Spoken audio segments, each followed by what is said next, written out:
Siouxland, get ready. KCAU-9 SportsZone is coming your way with Sports Director Anthony Mitchell and Sports Anchor Travis Chin.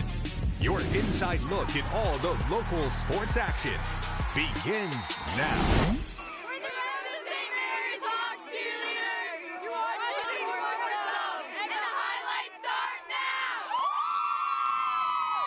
Good evening, everyone, and welcome into the KCAU-9 Sports Zone. I'm Anthony Mitchell. Riding alongside me, Travis Chin. Travis, how about another week?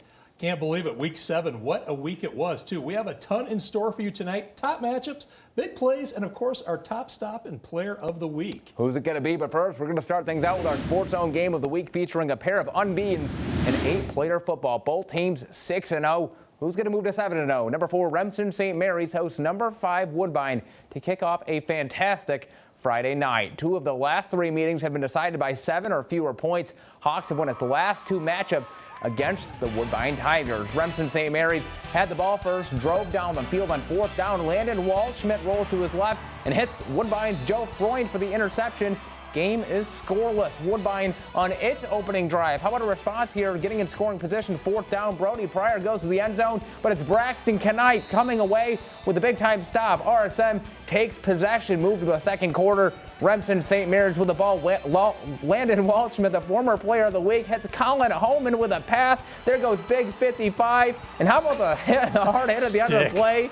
For the touchdown, RSM would miss the 2-point conversion. St. Mary's goes up 6-0. Now the second quarter, they go on to win our Sports Zone game of the week, 46-30 over 5th-ranked Woodbine. What a great game, and what a way to start the night. A nice win and a potential rematch can be in the works come playoff time. Let's go, Travis. Now let's get ready for tonight's action. I'll let you take care. All right, starting with the Black Raiders of Sioux City East hosting Des Moines Lincoln. Black Raiders have scored 35 or more points in all but one of its wins. Rail splitters aiming for an upset on the road. East up 3-zip. Jacob Borrell and company going for the onside kick. Works to perfection. Black Raiders recover. Home team going right to work. Cal Jepson in stride.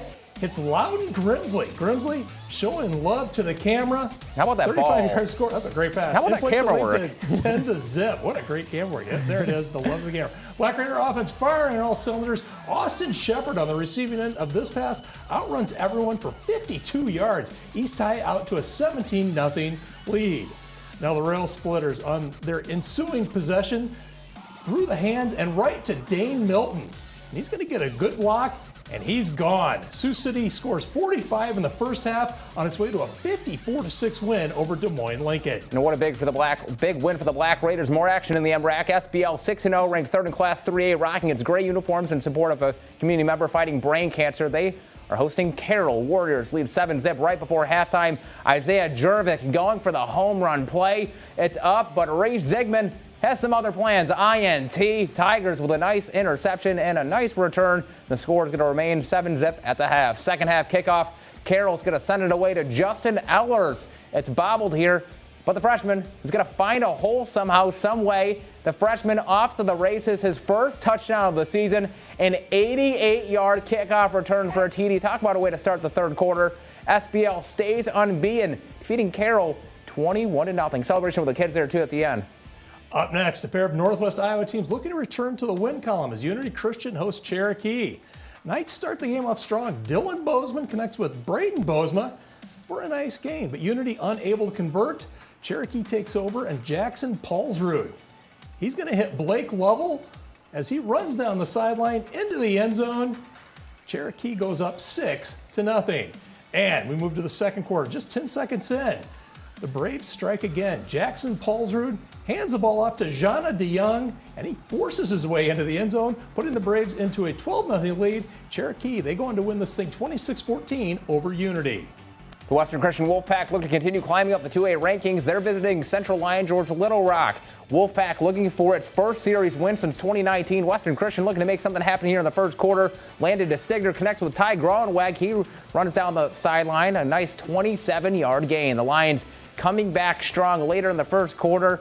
McGillett Saddam gets the ball and runs it right past the Western Christian defense and in. And just like that, the Lions roaring. CLGLR up 6-zip. The Lions, they didn't stop there either. Second quarter, inches away from the end zone, and Jaden Dow gets the ball with the help of his team, and the touchdown there. Lions 13 up, and they win it 23-7 over Western Christian. Big win for the Lions. Now the West Monona Spartans remain in the hunt for their first win of the season.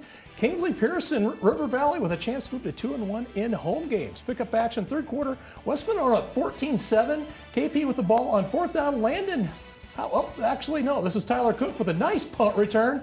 He gets it into West Monona territory. And then just a few plays later, Landon Howe, he's going to keep it himself. He gets in for the touchdown. Panthers went for 2. They didn't get it. West Monona still at 14-13. Kingsley Pearson, though, comes back to win this one 24-14, keeping West Monona winless. A nice win there for the Panthers, but we have to take a quick break, unfortunately. Just don't go anywhere yet. Plenty of big matchups on the other side of the break. Plus, who will bring home our Top Stop and Player of the Week awards? Some great candidates in our remaining games, so let's stay in the zone. Is at the Holly Jolly Lineman Booster information. $1,700 for